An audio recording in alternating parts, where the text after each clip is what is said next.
The code I got, P0021, appears to be the intake side of bank 2. Something's wrong with the communication between for the variable valve timing system. On all my research, it looks like the VVT solenoid on the intake side is what needs to be replaced. There are 4 of these in the vehicle, and I think the intake and the exhaust side both have the same part number. This is the one I got at the local AutoZone just because it was quick and convenient. I didn't want to wait for something to show up tomorrow or the next day. I need to get this done. But there's 4 of them in total. There's an intake and exhaust on bank 1 and an intake and exhaust on bank 2. Just for quick orientation of what's what here, you can distinguish between bank 1 and bank 2 by looking at the front of the engine. I know we're on the passenger side of the vehicle, but the engine is transverse mounted since it's front wheel drive. This bank of cylinders is bank 2 because it starts with piston number 2, 4, and 6. This side of the engine is towards the firewall is bank 1 because it's 1, 3, and 5. So let's get working. We're going to start by disconnecting the battery, and then we'll take some parts off and we'll kind of work quickly through some of the easy disassembly stuff.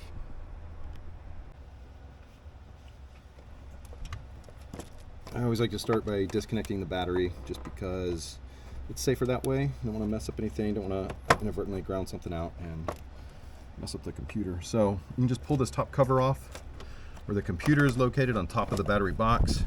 There's 4 little clips, 2 on each side, 2 plastic clips on each side. You can pop those off by hand, and then just pull this over here, set it off to the side. And then we'll remove the negative side of the terminal on the battery.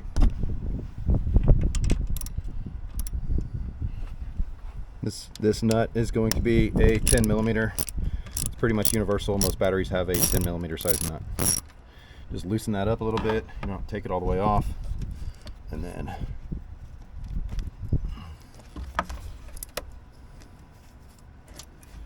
set that aside. Now it's disconnected, and we can move on.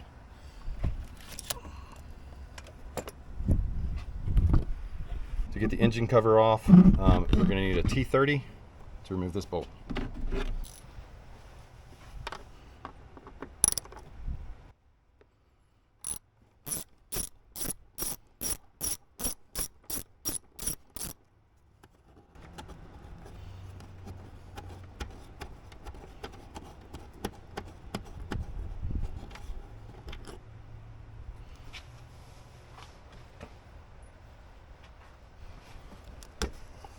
Gas cap has to come out temporarily. We'll put that back on to keep dirt from getting in there.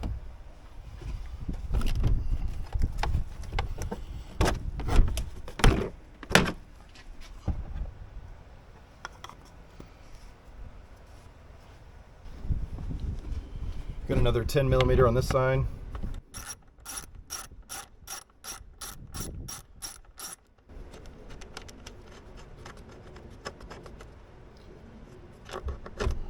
Okay, and then we'll take this hose off and grab a little screwdriver. What I like to do first is I like to try to twist these, because if it breaks the seal, you can twist it and pull it off, and that worked just fine for this. There we go. All right, now we need to remove this clamp right here, as well as the mass airflow sensor. I believe we're looking at an 8. Yep, it's an 8.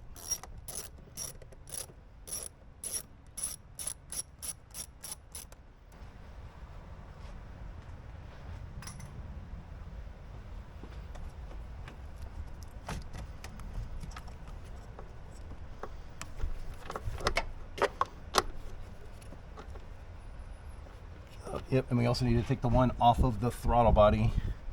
If I can find it, it's back here, it's back behind here. It's the same thing. It's another worm gear hose clamp that fits on top of the throttle body. It's also an 8.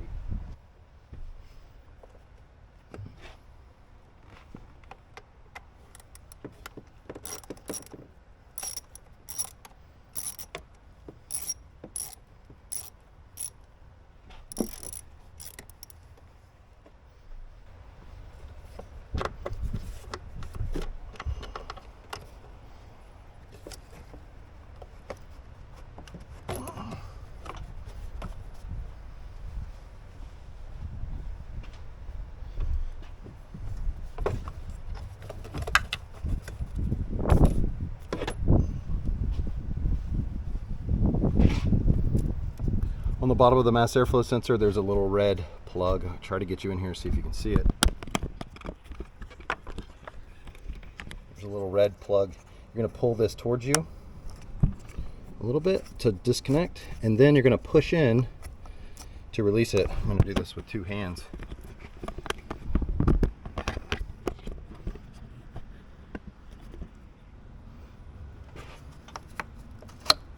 Just like that.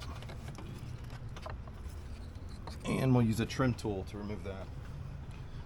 This harness is attached to the airbox with a clip.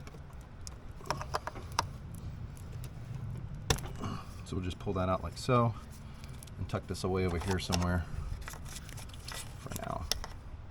Next up, we got to remove the top part of the airbox.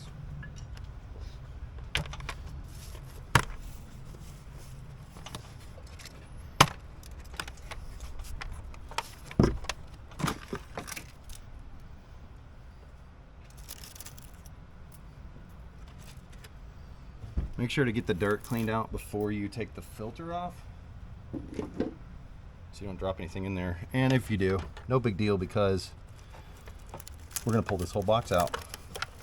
So let's just do that now. Give it a firm tug, it'll come out.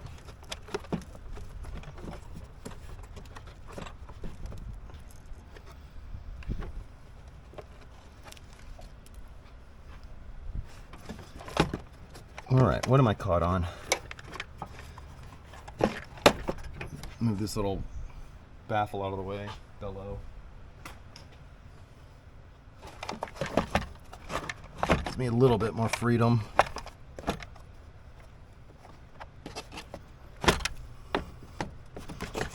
There we go. Lots of dirt, lots of leaves. I don't like messes. So I'm gonna get my vacuum cleaner and I'll be back. Before we go any further, I'm gonna put a jack underneath the oil pan to support the engine before we take off the engine mount. I'm gonna do this just enough to relieve the pressure, and then I might come up a little bit to give myself some wiggle room.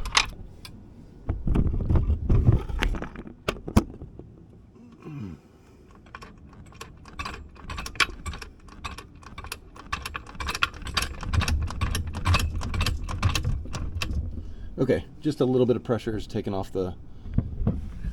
Now with that done, we'll start removing the engine mount and the bracket that's attached to the engine. So the engine mount will be removed with a bolt here, a nut, and then these 3 bolts here. I believe they're all 15s. So I'm gonna start there. Once we get the mount out, then we'll take this bracket out, and that'll give us access to the solenoids that are on bank 2.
These 2 underneath the coolant hose are a little harder, difficult to get to, but you can get them free with a hand wrench.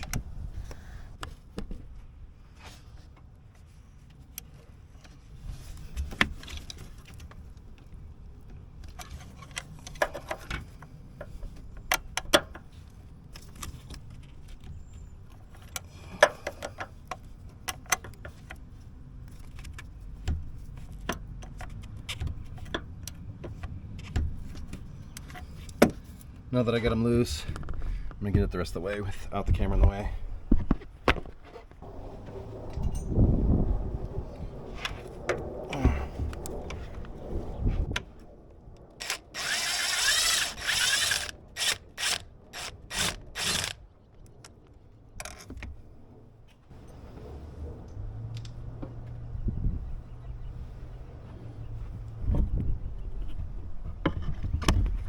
The one on this side, I was able to get my power tools on to get it to work, but this one right here is not going to work that way, so I'm going to have to do this one by hand. It's just going to take me some time. Okay, I got those 5 bolts and 1 nut out of the way. Should be able to remove the motor mount.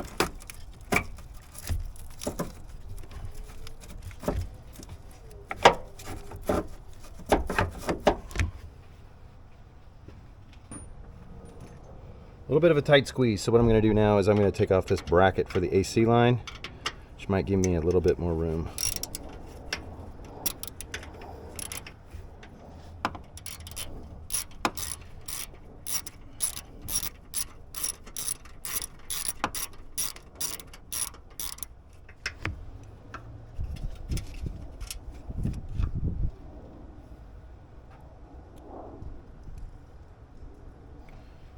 Just a little 10mm nut, one of these hollow nuts. I call them hollow nuts. I don't know what they're actually called, but they're just kind of a easy little connector. Don't lose it.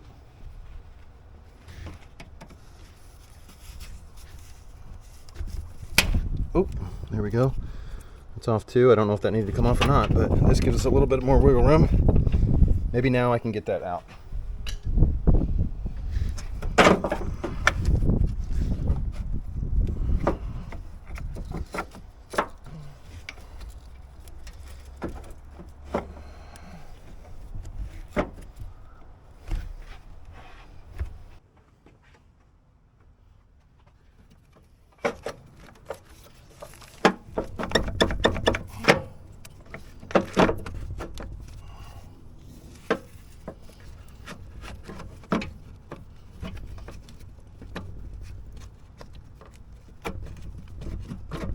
There we go. That's a tight squeeze, and that's really hard to get out.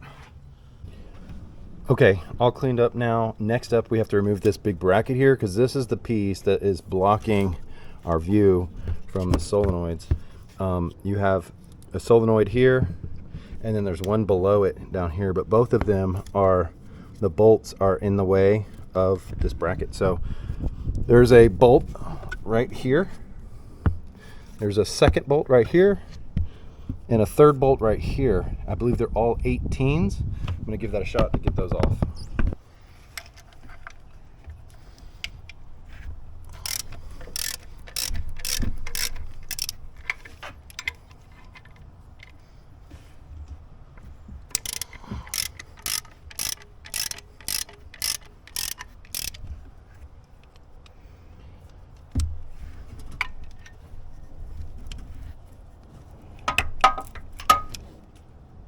This one's going to be a pain to get to. You're going to have to really move those lines out of the way pretty good.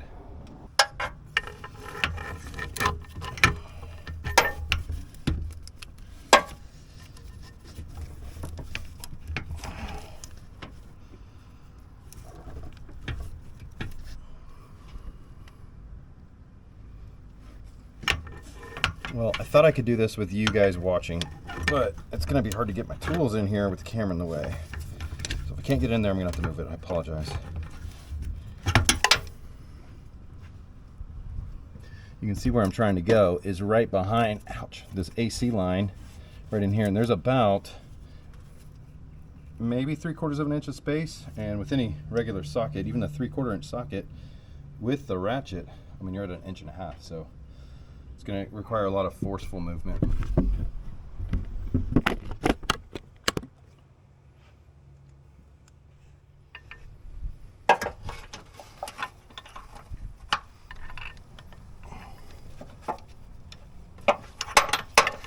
I'm going to try to lower the engine just a little bit so they don't drop it.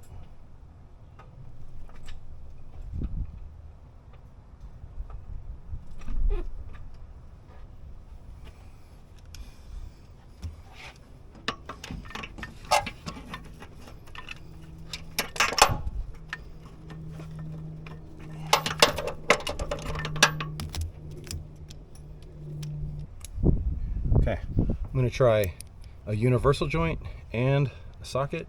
This universal joint broke on me though, and the little ball fell out, so I gotta hold it in place, see if I can get this on here from underneath.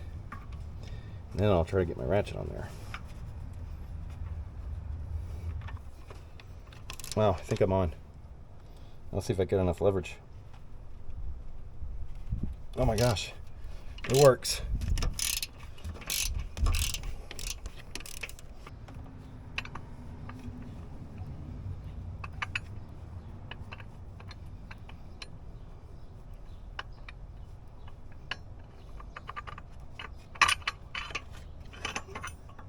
There's the first bolt. Wow. Okay, I'm gonna try to get this one. Now that I got the first bolt out on the right side, I'm gonna get the one on the back on the left side here before I do the one in the middle. That way it's not lopsided on me.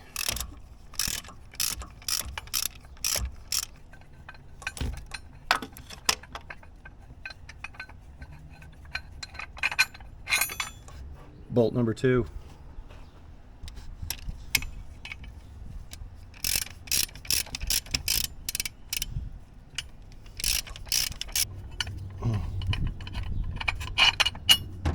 Bolt number 3, and here comes the bracket. Bracket is out.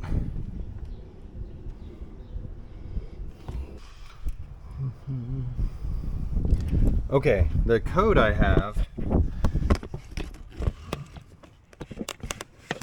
The code I have is a P0021, which is A, intake side, bank 2.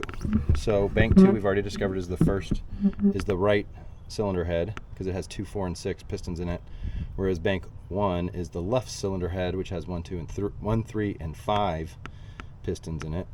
The intake side is always on the inside, so the intake camshaft is on the inside of the head, the exhaust is on the outside of the head, which is easy to tell because your intake sits in the middle and your exhaust manifolds are on the outside.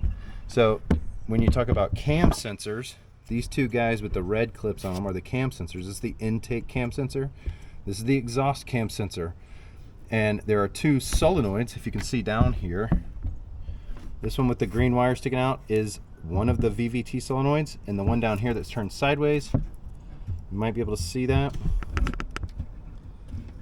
is another VVT solenoid. It's not as clear as which one is the intake and which one is the exhaust. So I'm going to take a little gamble here and just see if I got the right one. I couldn't find it on the internet, and if you guys happen to know in the comments, please inform the audience, and please inform me especially, which one's the intake and which one's the exhaust.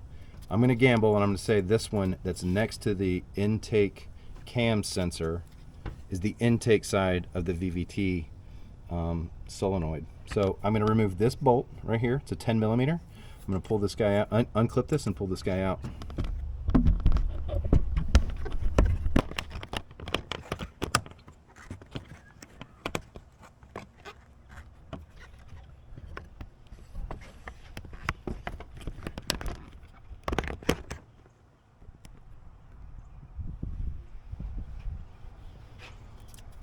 First step is to remove this little clip.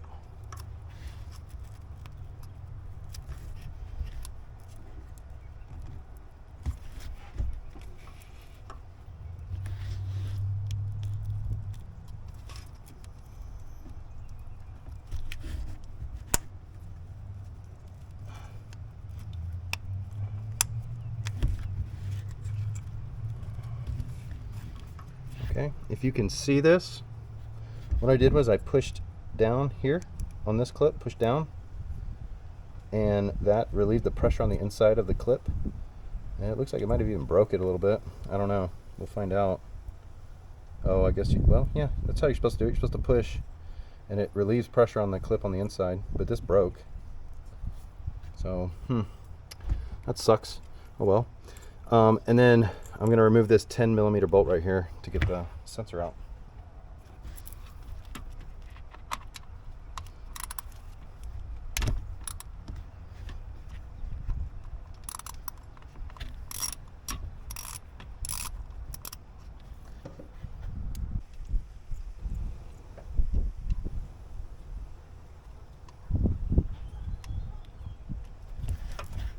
Here's the 10mm bolt. Set that aside. And then to get the sensor out, I think all I need to do is twist this a little bit. Yeah, it comes out pretty easy. So just twist it.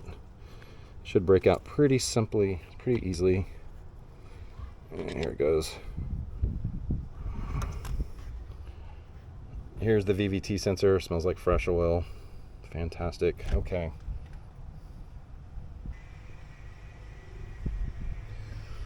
Old guy, new guy. They look different. They look a little bit different, and I don't know why. So I'm gonna hit pause and go do a little research and see if this is the right thing to do. Well guys, it turns out, yes, this is correct. They changed the style of the VVT solenoids on these engines, and this is the old style on the left and this is the new style on the right. You can see like they still have 3 rings around the top. They're all equally spaced. This little bump in the middle is a smaller version on the left, which is the old style. It's bigger on the right. There's all sorts of various dimensions that are different, but it still turns out that yes, this new style is what replaces this old style. So let's go ahead and get it installed.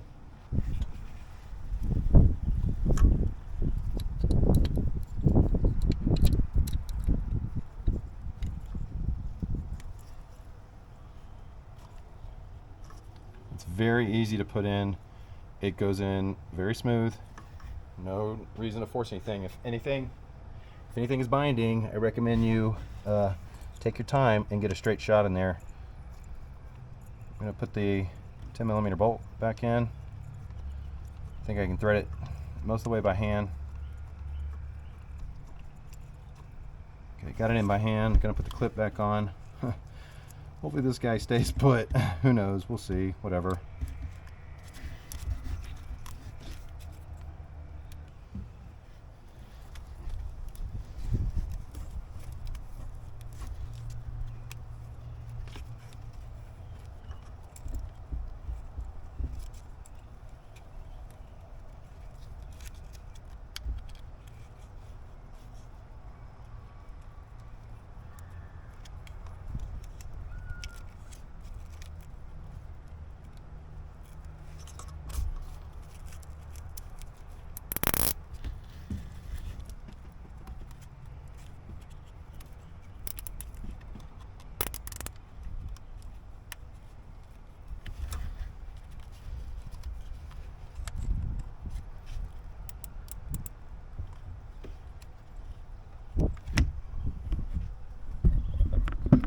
Just show you what I did here real quick. Hopefully this shows up. But I just wrapped the zip tie all the way around the bottom and then tied it over the top here. I'm going to tighten this up a little bit and then I'm going to clip the excess off. It'll make it a pain when I get back in here and have to change this back out again in a week, but it works for now.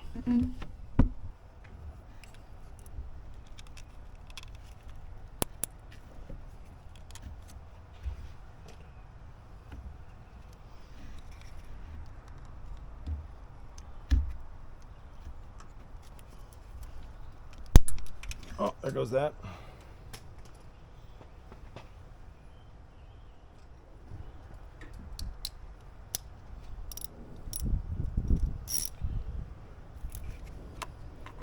Tighten up the 10mm, holding the sensor in place. A little snug, there we go.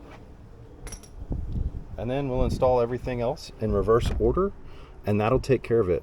I'm gonna cut the camera off while I do that because you don't want to see me do busy work. If there's any challenges I have along the way, I'll point those out afterwards. And then we'll start this up, clear the codes, give it a drive, and make sure everything works. See you then.